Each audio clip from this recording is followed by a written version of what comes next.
Well, skylines were built in Colombia as a transportation system. Originally, when you have this vertical city, you need some way to get product from one place to another. But what started happening along the way is, first this was kids, because it's always kids, right? Started figuring out a way to get these skyhooks that they could connect to the lines and sort of get from one place to the city and do these acrobatic feats on them. But as the situation in Colombia started devolving and the place got more violent and normal routes of transportation started getting disrupted, and people started using the skylines to get around. The Vox Populi and the founders started using it in combat situations. And all of a sudden, the requirement for guys who knew their way around a skyline and who could fight effectively on the skylines became way more important. And by the time Booker gets to Colombia, the skylines have a broad range of usage, and you'll see in the demo, cargo being moved around on those things. That creates even a more hazardous situation. But there's also people using it for all kinds of purposes, including and especially combat.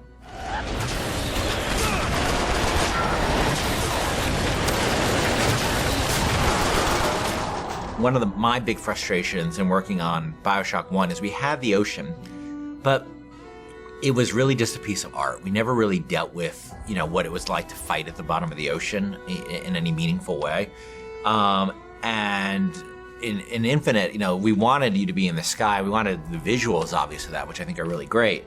But we also wanted vertical combat.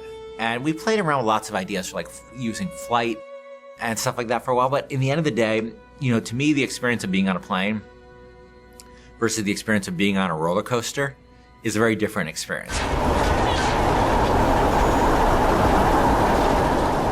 For me, it's always been about wooden roller coasters. I've never been as much a fan of the steel ones. And that sort of clackety-clack feeling of, that going up to the top of a hill and then going over, and that amazing feeling you have. And I really want to put that in a game. I want to get that feeling in a game. And then, of course, being a video game, I want to enhance that with combat. I want to be on one of those old wooden roller coasters that's stacked upon another wooden roller coaster in this city, and jumping from one to the other with weapons, with people shooting at me. I just wanted to get that feeling. And this isn't a monorail. This isn't a people mover. This is something that is incredibly vertical. It's incredibly open-ended. And that's what BioShock games are about. They're about giving the player a ton of tools and a ton of options and just letting them go to town. The skyline! Follow me!